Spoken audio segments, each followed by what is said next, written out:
भारतले नेपालको भूभाग मिचेको अवस्था हो। लिपुलेक लिपियाधुरा कालापानीमा हाम्रो भूभागमा बाटो बनाएको अवस्था छ। यसले गर्दाखेरि त्यो सम्बन्धी निकै प्रश्नहरू मैले सोधेको थिएँ। त्यसको जवाफ दिनको लागि प्रधानमन्त्री आज तालिकामा थिएन, सदनको बैठक हुन्छ भन्ने तालिकामा थिएन, बिना तालिका होइन तपाईँको चाहिँ सदनको बैठक बोलाएछन्।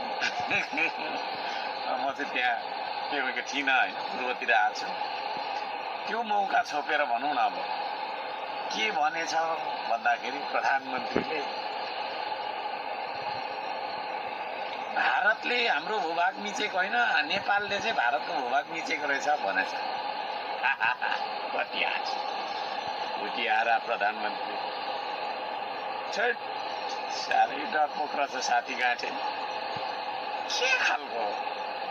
र यो कहाँनिर मिचेको कति मिचेको रहेछ त्यो पुष्टि गर्नका लागि होइन प्रधानमन्त्रीलाई हामी सोध्छौँ। अब प्रधानमन्त्रीले नेपालले भारतको भूभाग मिचेको रहेछ मैले पत्ता लगाएँ, मैले धेरै थाहा पाएँ भनेर संसदमा कहिले नबोलेको, म नभएको मौका छोपेर बोले जस्तो पनि लाग्छ। त्यो लाग्न चाहिँ हुन त त्यस्तो त नहोला, तैपनि झन्डै देखिन्छ चाहिँ त्यो।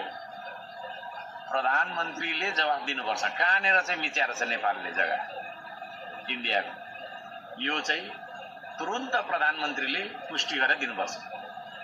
र त्यस्तो यदि भएको रहेछ भने, हाम्रो मिचिएको रहेछ भने भारतले फिर्ता गर्नुपर्ने हुन्छ। र हामीले कहाँ मिच्याएर छौँ त होइन, लुते नेपाल सरकारले कहाँ मिच्याएर छ त इन्डियाको जग्गा।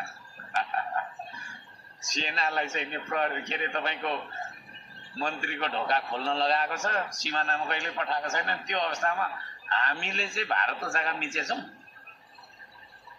लाटा प्रधानमन्त्री